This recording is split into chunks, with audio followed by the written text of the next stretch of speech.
आज हम लोग force and laws of motion का बहुत इंपॉर्टेंट टॉपिक डिस्कस करने जा रहे हैं।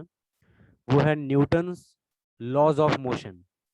ठीक है, न्यूटन जो 3 लॉ ऑफ मोशन जो है वो दिए थे, first law of motion, second law of motion, third law of motion.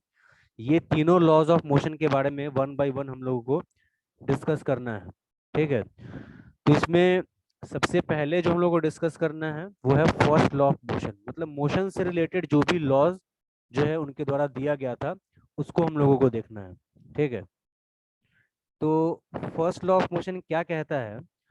तो Newton's first law of motion states that N object at rest will continue to be at rest and an object in uniform motion will continue to be in uniform motion unless and until an external unbalanced force is applied on it।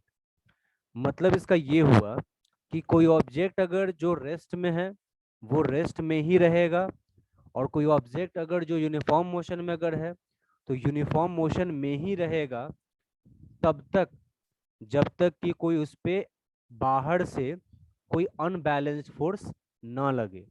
ठीक है, जो object को अगर हम देख रहे हैं कि रेस्ट में है वो रेस्ट में ही रहेगा और रेस्ट में ही रहना चाहेगा, और कोई ऑब्जेक्ट अगर यूनिफॉर्म मोशन में अगर है तो वो यूनिफॉर्म मोशन में ही रहेगा या रहना चाहेगा तब तक जब तक कि कोई उस पर बाहर से अनबैलेंस फोर्स ना लगे।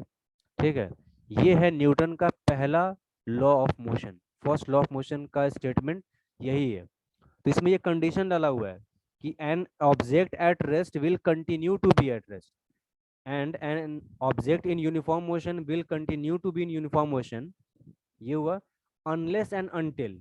अनलेस एंड अनटिल का मतलब तब तक जब तक कि, ठीक है, तब तक वो रेस्ट में रहेगा या तब तक वो मोशन में रहेगा जब तक हम उस पर बाहर से कोई एक्सटर्नल अनबैलेंस फोर्स ना लगा दें।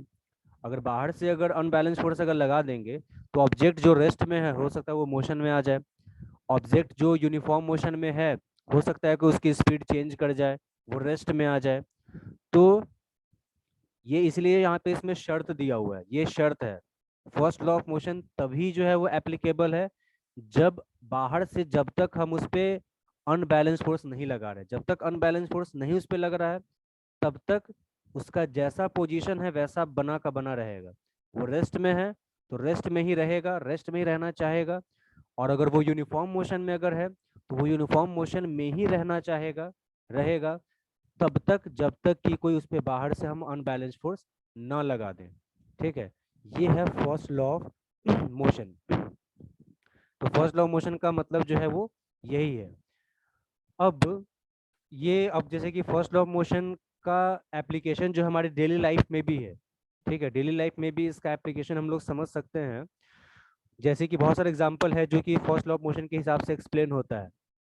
फॉर एग्जांपल, जैसे कि अगर हम लोग कोई ट्रेन में अगर हम लोग बैठे हुए हैं या बस में बैठे हुए हैं, कार में बैठे हुए हैं, बाइक पे बैठे हुए हैं, तो ऐसा होता है कि अगर अचानक से, जैसे कि अब पहले मान लो जो भी व्हीकल है, कार, बस, ट्रेन, जो भी है वो सब इनिशियली जब वो रेस्ट में रहता है, तो जब वो रेस्ट में रहता है तो पैसेंजर भी रेस्ट में है। अचानक से गाड़ी जब चलती है, ठीक है, जब अचानक से गाड़ी जब चलती है तो हम लोग जो है पीछे की तरफ धक्का खाते हैं। ठीक है, और वही अगर ऐसा होता है कि सडनली अगर जो व्हीकल है वो अचानक से जब चल रहा है अचानक से अगर वो रेस्ट में आता है, रुकता है, तो हम लोग आगे की तरफ पुश हो जाते हैं। ठीक है, तो ये दोनों जो चीज़ें जो होती है, गाड़ी चलने के टाइम में पीछे की तरफ हम लोग जो है वो धक्का खाते हैं, और गाड़ी अचानक से जब रुकती है तो हम लोग आगे की तरफ जो है वो धक्का खाते हैं, आगे की तरफ हम लोग जो है हम लोग का मोशन हो जाता है। ये ऐसा क्यों होता है? तो इस चीज़ को हम लोग एक्सप्लेन कर सकते हैं फर्स्ट लॉ ऑफ मोशन के हिसाब से। ठीक है, ऐसे कि जिस स्टार्टिंग में क्या है कि इनिशियली जो है वो व्हीकल जो है वो रेस्ट में है। ठीक है, तो अब जैसे इस चीज़ को समझने से पहले एक और कॉन्सेप्ट हम लोग समझते हैं, वो है इनर्सिया का। ठीक है, इनर्सिया, इनर्सिया का मतलब होता है ऑब्जेक्ट की वो टेंडेंसी, वो प्रॉपर्टी जिसकी वजह से वो अगर रेस्ट में है तो वो चाहेगा कि हम रेस्ट में ही रहें, और ऑब्जेक्ट अगर यूनिफॉर्म मोशन में अगर है तो वो चाहता है हम यूनिफॉर्म मोशन में ही रहें। ठीक है, ऑब्जेक्ट के इसी टेंडेंसी को, इसी प्रॉपर्टी को बोला जाता है इनर्शिया। ठीक है, द टेंडेंसी और property of an object due to which an object at rest wants to be at rest and an object in uniform motion wants to be in uniform motion। ठीक है, जो object rest में है वो चाहता है कि हम रेस्ट में ही रहें, जो ऑब्जेक्ट यूनिफॉर्म मोशन में वो चाहता है यूनिफॉर्म मोशन में ही रहें। ठीक है, ऑब्जेक्ट के इसी प्रॉपर्टी को, इसी टेंडेंसी को इनर्शिया बोला जाता है। तो ये इनर्शिया का कॉन्सेप्ट कहाँ से आ रहा है? फर्स्ट लॉ ऑफ मोशन से। तो first law of motion gives us the concept of inertia. ठीक है, first law of motion gives us the concept of inertia. तो इनर्शिया भी जैसे कि तीन तरह का हो सकता है, inertia of rest, inertia of motion, inertia of direction. Inertia of rest का मतलब क्या हुआ? ऑब्जेक्ट की वो प्रॉपर्टी जिसकी वजह से जो ऑब्जेक्ट रेस्ट में है वो चाहता है कि हम रेस्ट में ही बने रहें, और अगर उसको कोई मोशन में लाना चाहेगा तो उसको वो रेसिस्ट करेगा, उसको वो अपोज करेगा। ठीक है, तो ऑब्जेक्ट का वो टेंडेंसी, वो प्रॉपर्टी जिसकी वजह से ऑब्जेक्ट जो रेस्ट में है वो चाहता है कि हम रेस्ट में ही बने रहें, और कोई अगर उसको मोशन में लाना चाहेगा तो उसको वो रेसिस्ट करता है, अपोज करता है कि नहीं, हम मोशन में नहीं आएंगे। ठीक है, तो ऑब्जेक्ट की इस प्रॉपर्टी को बोलते हैं inertia of rest. Inertia of motion का मतलब क्या हुआ कि जो ऑब्जेक्ट मोशन में है, यूनिफॉर्म मोशन में अगर है तो वो चाहता है कि यूनिफॉर्म मोशन में ही हम रहें। ठीक है, और अगर उसको उसमें कोई चेंज लाना चाहेगा, मतलब उसको रेस्ट में ले आना चाहेगा, तो वैसे केस में उसको वो रेसिस्ट करेगा, अपोज करेगा। ठीक है, ऑब्जेक्ट के इस टेंडेंसी को, प्रॉपर्टी को बोलते हैं इनर्शिया ऑफ मोशन। तो ये हुआ inertia of motion. Inertia of direction का मतलब क्या हुआ? ऑब्जेक्ट जिस डायरेक्शन में जाते रहता है, जिस डायरेक्शन में मूव कर रहा है, ऑब्जेक्ट चाहेगा कि हम उसी डायरेक्शन में बने रहें। अगर उसमें कोई लेफ्ट राइट इधर उधर कोई करना चाहेगा तो उसको अपोज करेगा, रेसिस्ट करेगा। ठीक है, तो इनर्शिया का मतलब वही होता है कि इनर्शिया एक वो टेंडेंसी है, वो प्रॉपर्टी है किसी भी ऑब्जेक्ट के अंदर जिसकी वजह से वो अगर रेस्ट में है तो रेस्ट में ही रहना चाहेगा, मोशन में है तो मोशन में ही रहना चाहेगा, जिस डायरेक्शन में उसी डायरेक्शन में बने रहना चाहेगा। ठीक है, और अगर उसमें कोई चेंज लाना चाहेगा तो उसको वो रेसिस्ट करेगा, अपोज करेगा, कि उसमें वो चेंज को लाने नहीं देना चाहेगा। ऑब्जेक्ट के इसी प्रॉपर्टी को, इसी टेंडेंसी को हम लोग इनर्शिया बोलते हैं। तो इनर्शिया ऑफ रेस्ट हुआ, इनर्शिया ऑफ मोशन हुआ, इनर्शिया ऑफ डायरेक्शन हुआ। और इसमें भी एक ये चीज होती, एक बात होती है नोट करने वाली बात, वो ये कि greater is the mass, greater is the inertia. Object का मास जितना ज्यादा होगा उसमें इनर्शिया उतना ही ज्यादा होगा। ठीक है, मतलब जैसे कि हम एग्जांपल के तौर पे, अगर एक मान लो जैसे कि कार है और उसी के बगल में एक जो है वो ट्रक या बस है। ठीक है, दोनों ही रेस्ट में है। ठीक है, तो दोनों ही रेस्ट में है, तो अगर हम सेम फोर्स, दोनों पे अगर हम सेम फोर्स लगाकर हम उसको अगर हम मोशन में लाना चाहते हैं, तो देखो कार भी रेस्ट में है और बस भी रेस्ट में है। तो कार भी रेस्ट में है, बस भी रेस्ट में है, तो due to inertia of rest, inertia of rest की वजह से वो रेस्ट में ही रहना चाहेगा, और उसको अगर हम मोशन में लाना चाहेंगे तो उसको रेसिस्ट करेगा, अपोज करेगा, मोशन में जल्दी आना नहीं चाहेगा। ठीक है, तो हम सेम फोर्स लगा के दोनों को हम मोशन में लाना चाहते हैं। ठीक है, तो देखेंगे कि अगर दोनों पे अगर हम सेम फोर्स लगा के अगर मोशन में लाना चाहते हैं, अगर उसको हम कोशिश करेंगे लाना, तो कार जो है वो जल्दी मोशन में आ जाएगा, और वही बस जो है वो उससे थोड़ा सा ज्यादा टाइम में मोशन में आएगा। सपोज करो कि अगर कार को अगर 1 मिनट का टाइम लगा मोशन में आने में, ठीक है, तो बस को हो सकता है 1 मिनट 10 सेकंड का टाइम लगे, 1 मिनट 20 सेकंड का टाइम लगे। तो बस को जो है वो थोड़ा ज्यादा टाइम लगेगा। क्यों? क्योंकि बस का मास ज्यादा है, तो मास ज्यादा है तो इनर्शिया ज्यादा होगा। तो इनर्शिया ऑफ रेस्ट की वजह से वो अपने रेस्ट के पोजीशन को ज्यादा से ज्यादा देर तक बरकरार रख सकता है, मोशन में आने में उसको टाइम लगेगा। वैसे ही अगर दोनों मोशन में अगर है, कार भी मोशन में है, बस भी मोशन में है, दोनों को अगर हम फोर्स लगा के रोकना चाहेंगे, तो सेम फोर्स लगा के अगर रोकना चाहेंगे तो कार को जो है वो कार जल्दी जो है रुक जाएगी, और बस को उससे थोड़ा ज्यादा, बस भी रेस्ट में आ जाएगा लेकिन उसको थोड़ा उससे ज्यादा टाइम लगेगा। तो वो अपने, ये क्यों हुआ? क्योंकि उसका मास ज्यादा है तो इनर्शिया ऑफ मोशन ज्यादा होगा, मतलब अपने मोशन के पोजीशन को ज्यादा से ज्यादा देर तक बरकरार रख सकता है। ठीक है, तो उसको रेस्ट में आने में टाइम लगेगा। ठीक है, तो ये चीज होता है, इसलिए ऐसा कहा जाता है greater is the mass greater is the inertia. ठीक है, ये बात होती है। तो इस तरह से फर्स्ट लॉ ऑफ मोशन का स्टेटमेंट हम लोग समझे। ठीक है, उसके अलावा फर्स्ट लॉ ऑफ मोशन से जो इनर्शिया का कॉन्सेप्ट आता है तो उस इनर्शिया के कॉन्सेप्ट को हम लोग समझे हैं। ठीक है, और इसके अलावा ये नोट करने वाली बात कि मास जितना ज्यादा होगा इनर्शिया उतना ज्यादा होगा, इससे रिलेटेड एग्जांपल को हम लोग समझे हैं।